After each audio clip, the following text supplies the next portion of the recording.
l'influence de la culture japonaise et on peut étendre asiatique si vous le souhaitez, sur nos vies personnelles, à chacun autour de la table.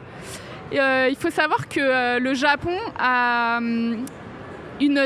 été très habile dans tout ce qu'on appelle le soft power, donc le marketing vraiment du Japon à travers le monde. Que ce soit avec les mangas, on en parle tous les jours, avec les animés, les jeux vidéo, la gastronomie, etc., etc. Et moi, je suis assez curieuse de savoir, vous, quelle a été votre première rencontre avec le Japon? Commandant M, tu veux commencer? Ah, c'est technique. Moi, c'est tellement facile. Mais... En fait, moi, le premier souvenir que j'ai en lien avec le Japon, c'est un anime. C'est soit Dragon Ball, du coup DBZ, parce que c'était des épisodes un peu au hasard, ou alors Shin-chan. Shin-chan, j'adore. Je me suis refait un épisode carrément ce matin. Mais c'est un côté vraiment nostalgique. Moi, j'adore Shin-chan. C'est excellent. Du coup, c'est les premiers animés sur lesquels t'es tombé quand t'étais... Quand j'étais petit, ouais. En tout cas, les premiers souvenirs que j'en ai. Ouais, les premiers souvenirs. Ok. Et toi, Ota, t'as une belle histoire à nous raconter ou pas? Non, moi c'est full classique, mais pas dans le bon ordre en fait. Donc j'ai commencé avec Dragon Ball. C'était mon frère qui avait les tomes, en fait, l'édition pastel là, donc chez Glénat. Et j'avais commencé à lire au hasard un tome au pif. Donc c'était le tome 17, c'est quand Raditz il arrive sur la Terre. Et après, j'ai remarqué que c'était en fait la même chose que le dessin animé qui passait et tout à l'ancienne, sur les chaînes manga, tout ça. Et j'ai commencé finalement Dragon Ball, mais dans le désordre. Voilà, d'abord DBZ, du coup on va dire ça grossièrement. Et ensuite, quand j'ai fait toute la collection, j'ai complété les tomes. Je me suis refait le manga dans l'ordre et j'ai compris que la partie enfance de Goku, elle est tout aussi importante que la partie Dragon Ball Z en fait. Ouais. Il y en a d'autres qui ont commencé avec Dragon Ball autour de la table. Alors, vas-y. Moi j'ai commencé avec Dragon Ball GT et pas Dragon Ball Z. Ah ouais. Attends, juste question, vous êtes de quelle génération? Quel âge avez-vous? J'ai 27 ans. Pareil, 27 ans, 96. 27 96. Et 23. 18 Non, on demande pas. Non, pardon. Ok, c'est juste pour voir. Du coup, j'aime bien, j'ai dit 32, commandant M, il a fait ah ouais, quand même. Arrête, force à toi, genre.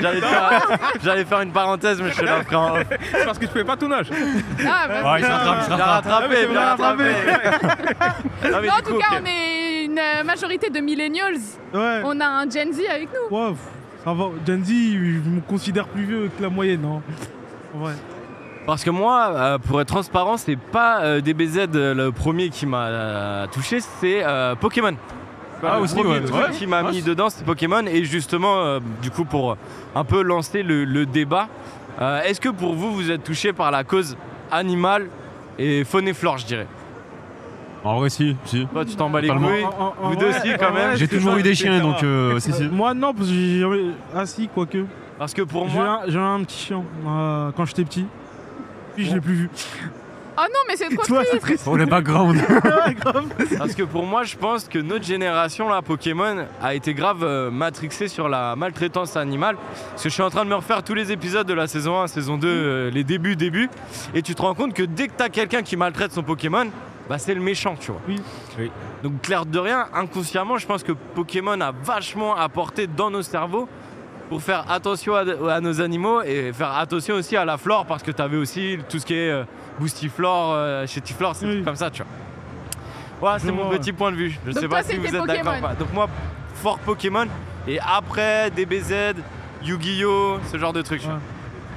Kingji, du coup moi j'ai commencé par Dragon Ball GT et pas Dragon Ball Z. Encore plus à l'envers que moi. Ouais, vraiment, ça passait à la télé, ça passait les épisodes au hasard aussi.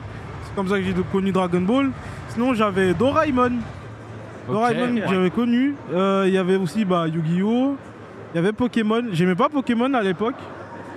Mais la honte. Parce que je connaissais pas trop. Est-ce que t'aimais pas Pokémon parce que t'aimais Digimon ou ouais, il y avait des rivalités comme ça. Il y avait une rivalité. Ouais, c'est parce qu'il y avait Digimon que je préférais Digimon à l'époque. Je me sens pas bien là. C'est pour ça.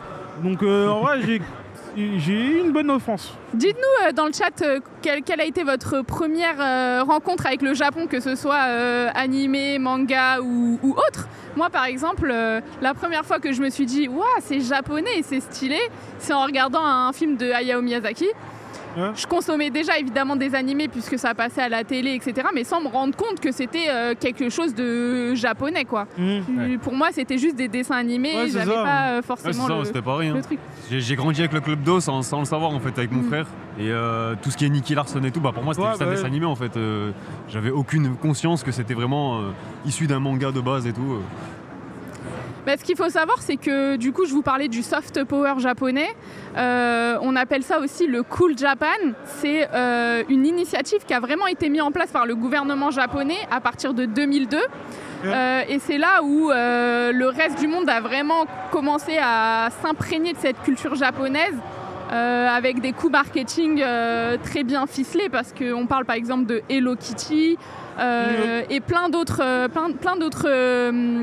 figures de la pop culture qui s'est étend à tout le Japon. Tamagotchi. Tamagotchi, oui. J'ai trop envie d'en racheter un, mais les dernières fois que j'ai regardé, ça coûtait une le blinde. mettre pour nous le montrer. J'ai pas de soucis. Allez, mets-le sur la tête.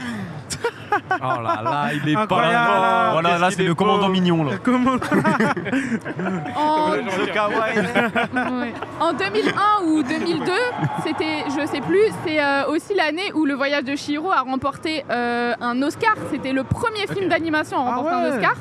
Donc c'est vraiment à ce moment-là où le Japon, ça s'est étendu. Il faut savoir qu'il y avait aussi avant... Oui, Polo. Question pour les Oscars. Pour toi, est-ce que Princesse Mononoke est le film qui mérite le plus un Oscar? Non, parce que Le Voyage de Chihiro, c'est mon film favori de tous les temps. Ok. Tout film confondu. C'est-à-dire que même tu me parles c'est pas de Tarantino c'est pas ou Nolan, objectif. Ok. pour moi c'est Le Voyage de Chihiro. Donc, Et moi c'est Princesse c'est pas- Mononoke, je suis c'est avec pas- toi. c'est- Je pas suis obligé. ensemble. Voilà. en tout cas, je suis une grande fan de Miyazaki et Ouais. il faut savoir, si vous n'étiez pas encore au courant, c'est qu'aujourd'hui, un nouveau film de Miyazaki est sorti au Japon, dans les salles japonaises. Comment J'ai oublié le vivez-vous nom. Comment vivez-vous Hein Comment vivez-vous C'est le nom le titre du film. Le Ok. titre du Ah film. ouais, putain. Mais j'ai l'impression qu'on n'en parle pas ouais, beaucoup. bah, ça en va. vrai. Ouais, il n'y a pas eu beaucoup de Ok. com dessus. Et il Incroyable. y a eu zéro com. Non, on est Pourquoi d'accord, parce que là, à la limite, je la prends pas là, mais presque. Il y a zéro com dessus. En gros, il est sorti vendredi 14 au Japon, dans les salles japonaises. Et c'était une volonté de Toshio Suzuki, donc, qui est le producteur de Ghibli, de dire on fait aucune communication sur le film. Ok. J'attends de voir les résultats pour voir si ça fonctionne. Après, c'est Maître Miyazaki. Je pense qu'il y aura toujours Ouais. son public au rendez-vous. Il a voulu trop flex là, je crois. Ouais, Il s'est grave. dit, Ouais. c'est moi, c'est bon. Mais on va voir, Ah. j'attends de voir les résultats en fin de journée, mais en tout cas moi je suis très hypée et j'ai très très hâte que le film arrive en France. Je pense que pour la sortie française il y aura quand même de la communication. Ouais, Ah ouais. Jusque quand même. là le seul truc qu'on avait vu c'était une affiche de film Bah, et, et depuis, plus rien. et depuis plus rien. De toute façon, après, il pèse tellement que c'est juste ça va prendre plus de temps, je pense. Mais le bouche à oreille, il va se faire tout seul, tu vois. C'est ça. Vraiment, les Miyazaki, tu te doutes que y a une personne qui a l'info, qui est un peu fan, qui va aller voir, qui va kiffer, qui va en parler à 2-3 autres, puis 2-3 autres. Puis c'est parti. Ah oui non mais de toute façon je me fais pas de soucis que les salles je pense qu'aujourd'hui étaient pleines pour ce film donc Ouais. Et puis j'espère ne pas me tromper. puis le fait de ne pas choisir de communiquer, c'est un choix marketing aussi. Et en vrai, ça marche. Tu as l'exemple de PNL, tu vois. T'as vraiment l'exemple de PNL où eux font pas d'interview, font pas de com, et pourtant ils ont pété de fou. tu vois. Ouais bon on va pas mettre C'est deux, PNL ouais, sur c'est le deux. même piédestal que Il Miyazaki. s'il vous y plaît. aurait QLF ici, qu'est-ce qu'il y a maintenant genre Mais quelle info. Du coup, je vous parlais du Cool Japan. Ouais. Ouais. C'est toute cette initiative qui a été faite par le gouvernement japonais pour diffuser la culture japonaise. Il y a un équivalent coréen qui s'appelle Hallyu Wave. Ok. Donc c'est pareil, c'est la Corée du Sud qui a aussi créé sa politique pour faire rayonner la Corée du Sud à travers le monde. Est-ce que vous consommez des produits sud-coréens? Tu Ouais. regardes pas de K-drama, commandant Rien. M? En fait, j'ai essayé de regarder. En plus, tu m'avais conseillé par exemple Kingdom. Mais en fait, quand j'ai vu les épisodes, j'ai vu que c'était plus d'une heure, j'ai abandonné. Attends, la personne autour de la table ne regarde de drama coréen? Bah, je regarde des épisodes quand ma mère elle est en train de regarder parfois. Ok. Ah, J'avais commencé ma gamme. Personne lit de webtoon? Très peu. Vite fait, Très peu. Un petit peu. Très peu. On a Flame qui Ah, dit oui, qui est derrière nous. Mais c'est vrai, il y a des séries sur Netflix En vrai, quand même. en vrai, Un très petit peu. peu, mais vraiment à petite dose en vrai. En tout cas, oui, Kingdom, je pense que c'est moi qui te l'ai conseillé en space. Et je réitère, si vous n'avez pas vu la série coréenne qui s'appelle Kingdom, qui est disponible sur Netflix, c'est très cool. C'est très très stylé. Tu l'as vu, Paul? Non. Je suis sur les nouveaux Black Mirror, j'avoue. Je dois reconnaître. On est sur autre chose. Ok, donc en tout cas, Hallyu Wave, on l'a vu avec la propagation de tout ce qui est K-pop, les webtoons, les manhwas, la cosmétique, la skincare coréenne qui fait le buzz autour du monde. Enfin voilà, donc c'est un peu on est un peu sur le même état d'esprit. Et du coup, je voulais savoir, donc on a parlé de la manière dont vous avez rencontré pour la première fois ce monde du Japon, donc à travers des animés pour la plupart. Aujourd'hui, est-ce qu'il y a une autre façon dont vous consommez un peu la culture japonaise, ou c'est strictement manga animé? C'est que moi j'ai pensé justement que je ne l'ai pas cité, parce que c'était aussi Pokémon, Game Boy Color, mais je pense que tu as eu aussi une énorme influence Mario. Ouais, jeux vidéo. Mario Mania, jeux vidéo. Quand ils ont balancé Mario en veux-tu en voilà de partout sur les jeux vidéo. Mais même dans l'high-tech en fait, plus globalement, en vrai, il y a beaucoup d'avancées du Japon qui sont venues ici après. Et... Oui. Donc ouais, le jeu vidéo, je pense pas à négliger. Nintendo, toute la liste, toutes les licences Game Boy. J'allais dire tout, hein, Sega, Sonic aussi, Sony aussi, son influence énorme. Tout ce qui est PlayStation aussi, finalement, c'est chez eux. Donc, en vrai, ouais, non, mais oui, en termes de jeux vidéo, quasiment toutes les consoles sont japonaises. Hein. Ouais, c'est Sega. Littéralement, sauf Xbox. Mais voilà. En termes de jeux vidéo, c'était les boss. En fait, c'est ça, c'est que pour moi, quand on était petit, on a très vite consommé de l'asiatique, japonais, Corée du Sud, sans savoir, tu vois. Bien sûr. Mais toi, aujourd'hui, Polo, toi, tu lis des mangas? Ouais. Alors, manga, animé, jeux vidéo, ça, on est toujours dans le thème, on n'a pas bougé. Bouffe, carrément, ça, on sait. Même si, tu vois, genre, justement, quand t'es jeune, je pense que la bouffe japonaise va pas forcément t'attirer. Ouais, ça vient après, en fait. Ouais, parce que vu que c'est des goûts prononcés, du poisson cru, c'est quand même prononcé. Les sortes de... les ramen, les bouillons, tu sens que ça a quand même un goût fort. Je pense que c'est un truc que t'arrives aussi avec le temps. Après Webtoon, je commence à consommer. Tu vois, j'ai essayé de regarder un peu le Assassin's Creed, il y a eu Colossal que j'ai kiffé. Sinon, je cherche d'autres trucs, mais j'en ai pas forcément. Zelda aussi, les trucs comme ça. Je pense aux jeux de société, mais tu vois, les jeux de Go, Mahjong, etc., ils ont des trucs poussés, mais j'avoue que je suis jamais trop tombé dedans aussi. Kingji? Est-ce que tu manges de la nourriture asiatique? Est-ce que t'es fan ou... Ouais, beaucoup de sushi, ramen, les currys. Dernièrement, les dagalbi. C'est quoi les dagalbi? En gros, t'as un plateau avec de la viande et du fromage. Faut que t'enroules de la viande dans le fromage.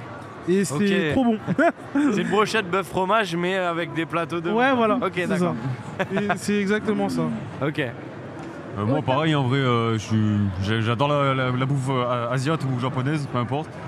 Et j'en connais un ici qui floppe quand on va au restaurant. On veut savoir. Ah, toi, t'es du genre à aller au restaurant à volonté et pas manger pour ton argent? Je suis celui qui mange le plus à la table. Mais vu que j'ai fait une contre-performance ce jour-là, ça me vanne. Il a pas assumé. Ça arrive. Et non, en vrai, pareil, nourriture asiatique.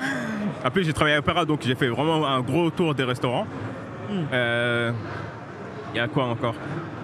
Non, surtout la bouffe. Hein. Et t'as parlé aussi de tout ce qui est skincare, etc. Coréen. Ça aussi, j'en consomme pas mal. Carrément, j'ai acheté à l'étranger et tout. Et ouais, c'est principalement ça. Là, j'aimerais me voir du coup des séries coréennes et des films asiatiques. Moi, justement, je voulais en parler. Aujourd'hui, alors moi, je suis très fan du Japon, de la culture en général, pas que du manga, mais vraiment la gastronomie et l'histoire aussi. Et j'aime beaucoup aussi le cinéma asiatique. Oui. J'adore les films coréens, les films japonais, etc. Takeshi Kitano et toute cette vibe. Et je suis étonnée que personne n'ait mentionné ça. Je sais pas. C'est vrai, les films d'horreur, c'est vrai. En vrai, j'aimerais bien découvrir les Kurosawa, par exemple. Ouais. J'en ai fait aucun. Enfin, Ok, donc ça c'est sur ta to-do list. c'est vraiment dans ma liste depuis quelques mois et il faut que je m'y penche. Ok. Je pensais aussi, et ça je crois que je sais que tu consommes, mais tout ce qui va être K-pop, la musique aussi. La tu musique Bien aussi, sûr. oui. vois. Moi j'avoue que je sais que je suis pas du tout consommateur, mais je pense que ça c'est quelque chose qui est arrivé peut-être après, avec le Ouais, temps. aussi, pour vous. ouais. Moi, c'est Mais arrivé quand après. tu vois les communautés Bah, maintenant, King elles G, sont, Ah, sont moi- matrixées, hein, vraiment, Ouais, c'est ouais. ça. Bah, moi, j'en consomme énormément pas. de la J-musique, donc c'est vraiment un truc qui est arrivé après. Que maintenant, j'écoute que ça, moins de rap français ou de rap US, que de la J-musique en ce moment. T'as des groupes à nous conseiller? Ton Euh, top 3, allez. Top 3. BTS, allez, genre- Vondi, Radwimps et One Ok Rock. Ah, Voilà. j'adore. Et j'ai Ils le étaient seum- en concert j'ai le seum, j'ai le seum, j'avais pas d'argent pour prendre les places. Bon, Ils bref, étaient en concert hier soir J'ai et ça trop avait la l'air haine. incroyable. Et Et oui. franchement, j'aurais kiffé y être aussi, Pareil, mais pareil, il faut j'ai trop- choisir j'ai trop le seum. ses batailles, on va dire. Ok. Vous êtes déjà parti au Japon ou en Asie? Malheureusement, non. Pas encore, mais c'est prévu. C'est un projet. Un projet, un projet de J'ai vie. un projet. Moi, j'avoue qu'il y a l'attente d'avoir un petit peu plus de dineros, de faire Corée du Sud et Japon. Et tu sais, en mode un peu plus âgé, chill, revenir en enfance, ça se fera, mais il y a le temps. C'est un budget quand même, le Japon, tu vois. Ouais. C'est un budget et je le dis tout le temps, je vous conseille de partir avec un budget illimité Ouais. si vous voulez pas être triste et rester sur votre faim Voilà. ou être frustré. Devenir riche. Genre. Ouais, vraiment. D'ailleurs, Mettez grave de côté, même si vous devez repousser 2-3 ans. Tu Bah, mets je 10 devais 000 partir en balles, t'es 2018. bien. Tu devais partir? Je devais partir en 2018 au Japon. Le projet a totalement capoté. Ah. Enfin, pour diverses raisons, je vais pas Ah. les dire. Mais ouais, à ce moment-là, j'aurais kiffé, mais je me dis, avec du recul, que c'est mieux de coffrer un peu et ensuite aller au Japon. Ouais, clairement. Clairement. En fait, là-bas, c'est simple. T'as envie de tout faire, t'as envie de tout manger, t'as envie de tout acheter. Et bon, faut faire des choix, évidemment. Et quand je dis budget limité, bien évidemment, je 10 000 euros, 10 000 euros. 100% sérieuse, mais en tout cas, partez avec un budget conséquent si vous voulez vraiment vous faire plaisir et ne pas être frustré parce que vous arrivez sur la fin et que vous pouvez pas vous acheter cette dernière petite figurine. Après, on peut pas tout faire. Généralement, on me dit, tu viens une fois, mais tu vas avoir envie de revenir. Donc, Ouais, bah, c'est il y a clair. tellement de choses à faire au Japon que. C'est clair, c'est clair. La première fois que tu pars, si vous avez besoin de conseils ou d'itinéraires, dites-moi. Je me ferai un plaisir de vous préparer des. t'as vu un peu la vidéo de Gastronogeek là au Japon? Non, j'ai pas vu. Il a fait un vlog au Japon et justement, je reprends sur le budget limité. À un moment, il arrive chez une artisane, c'est comme ça qu'on dit, ouais. Une artisane qui fait ses propres couteaux. Ok. Ouah, les couteaux, je pense qu'ils coûtent une blinde. Et il dit, je regarde pas, je donne ma carte et je regarde pas le prix. Mais les couteaux, tu sens que Ils quand il l'a ramené, c'est de la bonne ouais, qualité. c'est de la pure cam. Et derrière, je sais pas si vous connaissez Xavier Passemin, qui est un grand chef cuistot, etc., qui a fait une émission de cuisine avec Gastronogeek. Et quand il a testé le couteau, il a fait, mais C'est une dinguerie. c'est incroyable, tu Ouais. vois. Genre, Ok. même les grandes usines, ils sont pas capables de faire ça. C'est vraiment, tu vois, C'est du fait tu main. tiens ouais, c'est du fait main et tu tiens le papier comme ça. Il n'y a pas un moment où, tu sais, ça va bloquer un petit peu Ouais. là. C'est vraiment, C'est lisse. Net. coupe hyper précis. simplement. Et c'est pour ça.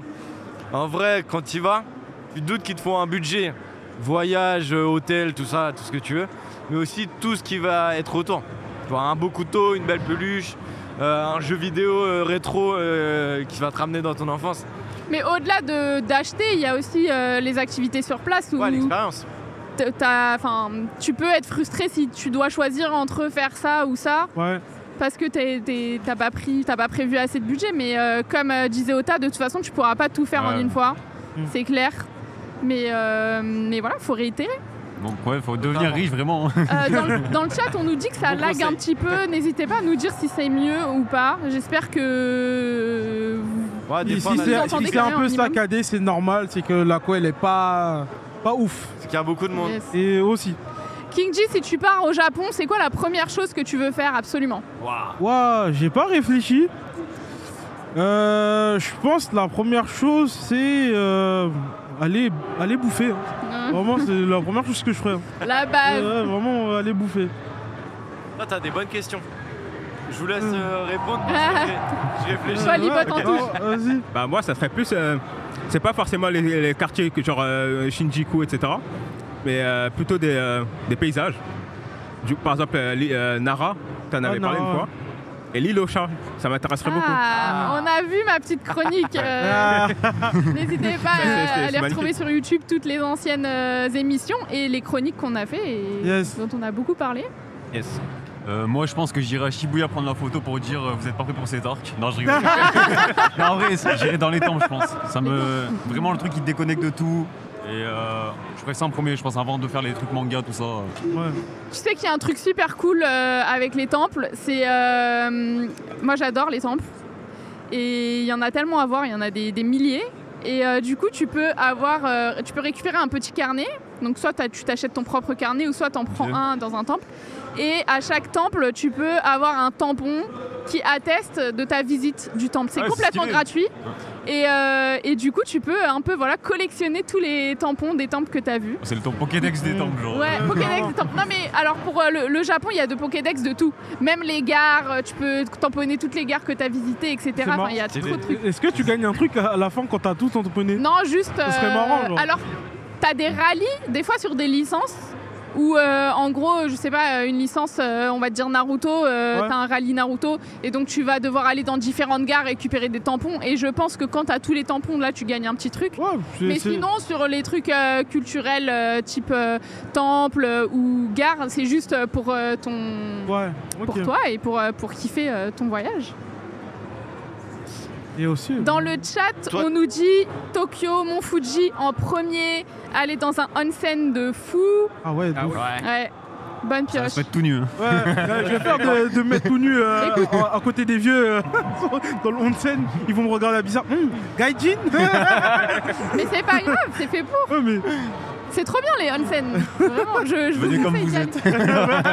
C'est pas McDo. Et attention, lavez-vous avant de rentrer dans le bain. C'est important. C'est important. Très important. Par contre, toi, Polo, tu vas avoir un petit peu de mal avec tes tatouages. Ah ouais? Ouais. Ah oui, ils vont croire que t'es dans Yakuza. Les onsen, ils kiffent pas trop les gens tatoués. Enfin, en gros, t'as des tatouages, c'est pas toujours accepté. Donc, il faut réussir à trouver les onsen. Il y a une liste de onsen qui acceptent les gens tatoués, mais c'est pas la globalité. Tranquille, je vais me mettre à côté de mes gars Yakuza. Ok. Il va finir dans une cave, on va plus le retrouver. En vrai, ce serait pas ma prio numéro 1, je pense, les onsen. Je pense, ce serait vraiment un vrai maître sushi, tu sais, manger le vrai sushi, ça c'est un peu l'incontournable. Le parc d'attractions Nintendo. Nintendo World. Et le shop Nintendo, le Pokémon avec... Center aussi, tant qu'à faire. Je pense. Très cool le Pokémon Center. Il y en a plusieurs, mais. On va sortir les trucs de Yankees, c'est bon. Ça, je pense, c'est les top 3 trucs de faire de base. Et toi, Milk, du coup? Bah du coup, moi j'y suis déjà allée 2 fois. Les premières choses que j'ai fait, elle avait beaucoup d'argent. Manger. Non, en vrai, j'ai fait plein de trucs et j'en parle souvent dans mes chroniques. Et là, j'y retourne en octobre. Et un des trucs que j'ai trop envie de faire, parce que donc là, ça va être la 3e fois, donc je vais essayer de sortir un peu des sentiers battus et je vais prendre plus le temps d'aller plus dans les campagnes, etc., ou dans des trucs un peu moins touristiques, enfin connus. Ouais.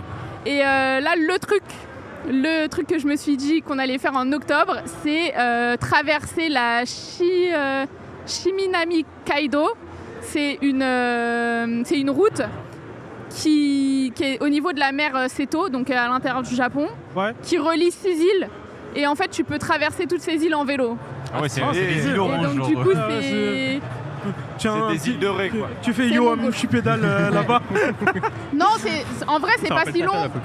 Je pense que si t'es vraiment débutant comme moi, je pense que tu le fais. Tu fais ça tranquille. Ouais, tu le fais en 2 jours tranquille. Enfin, tu t'arrêtes sur une île et tu dors et le lendemain tu reprends. Ou alors tu peux le faire en une journée si t'es vraiment déter. Ah, okay. Pour les plus sportifs, généralement ils mettent 4-5 heures à le faire. Ah ouais, pour 6 îlots quand même. Ouais. Non, mais c'est des. En fait, chaque île a des tailles différentes et. Et t'as des temples à voir, t'as toute la côte japonaise à voir et c'est magnifique. Voilà, donc ça c'est le prochain truc que je vais faire. Et moi, à la base, je devais partir au Japon cette année pour diverses raisons. Ça c'est pas fait, mais de base je devais aller pour Halloween, juste pour voir comment c'est l'ambiance Halloween là-bas. Et très cool. Peut-être l'année prochaine, Inch'Allah. Je te le souhaite, Kinji. Halloween à Shibuya, c'est très très lourd. Ça doit être un délire, ouais. Tout le monde est dans le thème. Et par contre, il y a énormément de gens, mais c'est vraiment fun. Et comme il n'y a pas de sentiment d'insécurité au niveau de vol ou quoi, bah, tu te sens, même s'il y a du monde, tu te sens pas... T'es pas inquiet pour tes affaires, etc. Donc c'est vraiment cool. Et aussi... T'es pas à porter client court. Ouais, voilà. Et aussi manger le poulet à Noël. Le poulet KFC. Le KFC. Ouais, Est-ce que tu crois que le KFC il est différent au Japon que... Ouais, Moi j'ai pas testé, j'avoue, mais... Je pense, hein. moi, je pense Je pense peux que dire le poulet, j'ai il est fait avec testé- plus d'amour. Et quoi. ouais, Décapite, grave. Il doit être dire, bien mieux qu'ici. Je peux te dire, j'ai testé le KFC au Brésil. Et en fait, ils disent soit le KFC classique que nous on a, Ok. soit la recette à l'ancienne du colonel, tu vois, la vraie recette. Oh, J'ai pris la vraie recette. ça n'a rien à voir. Ça ouais. arrache. Ah, c'est un délire. En fait, t'as ta vraie cuisse de poulet, tu vois, avec l'os et tout, pané. Mais le goût, y a rien à, y a Arrêtez, rien à stop. voir. J'ai pas mangé, j'ai Non mais grave moi faim. derrière je Commence à vais avoir faim. à ton truc J'ai là. grave faim. Derrière, je Juste- vais à ton truc, je mets 100 balles de bouffe et je mange dans le RER en rentrant. Et y Juste a pour d'autres- quelqu'un pour... Ouais. Désolé. Non, vas-y. Pour quelqu'un qui irait au Japon pour la première fois, tu le conseillerais d'aller faire quoi en premier? Franchement, le classique, parce que mine de rien, même si c'est très touristique, je pense que t'en as déjà plein les yeux. Donc Tokyo, Kyoto. Si vous avez le temps de pousser jusqu'à Hiroshima, c'est top. Mais déjà, dans la région du Kansai, il y a énormément de choses à faire. Après, c'est là où il y a le plus de touristes. Mais pour une première fois, je pense que c'est... Enfin, il C'est faut le pas le minimum. rater. Faut pas le rater. Mm. Ok, nickel, merci. Et Nara, c'est pas si loin de... Enfin, c'est 30 minutes de Kyoto donc, et de Oh, ça va. Osaka. Donc Mais après, il faut faire un long voyage, j'imagine. vous y allez une journée. Je passe une journée. Oh, ça va. Est-ce qu'il y a d'autres pays au Japon, d'autres pays asiatiques qui Corée vous, du qui Sud. vous intéressent? Corée du Ouais, Sud. ouais, Corée du Sud, Ok. naturellement. Pour le jeu vidéo, pour les LAN cachés. Ah, Comme ouais, ça, tu vois. les cybercafés, Ouais, bien. exactement. C'est vrai. Je me permets une petite anecdote. Ouais, vas-y. Au Cambodge, jouer en ligne c'est interdit, tu vois. Oui, ouais, Et du coup, du ils ont coup- des trucs secrets. Ouais, non du coup, moi et mon pote, on voulait quand même voir les dessous des cybercafés de ça. T'arrives dans un cybercafé, t'as 4-5 PC, il y a juste Google dessus, tu vois. Il y a juste un navigateur, tu peux pas installer de jeu, tu peux rien faire. T'as peut-être Skype ou un truc comme ça. Et du coup, nous, on dit au boss, bah non, nous on veut jouer, tu vois. Nous on veut jouer aux jeux vidéo. Le mec, il nous ouvre une salle secrète, t'as 60 PC, des ventilos dans Ouais. tous les coins. Ça gueule dans tous les sens. Ils sont tous sur League of Legends. C'était On se incroyable. piquer et tout. Ouais, C'était incroyable. Je savais pas que c'était interdit de jouer en ligne Ouais, au c'est Cambodge. Au interdit. Cambodge, si, ouais. Ok. Et nous, on s'est posé. Et genre limite en plus on était obligé de faire des COP versus IA, on pouvait pas jouer en ligne, etc. Ah ouais, bah ouais, pour pas Malheureusement. tracer la connexion et, Et tout. du coup c'était drôle parce que même en COP versus IA, t'avais tous les Cambodgiens qui s'étaient mis derrière nous. Ouais. Genre ouais, est-ce qu'il sait jouer, est-ce qu'il est bon, etc. Et du coup, c'est une COP versus IA, tu vois, Ouais. tranquille. Dès qu'on faisait un kill un peu bien, et t'es en mode Ah, c'est des ouf. ça hype contre tes Mais potes. incroyable. Et du coup, Corée du Sud, j'aimerais bien voir ça aussi, tu vois.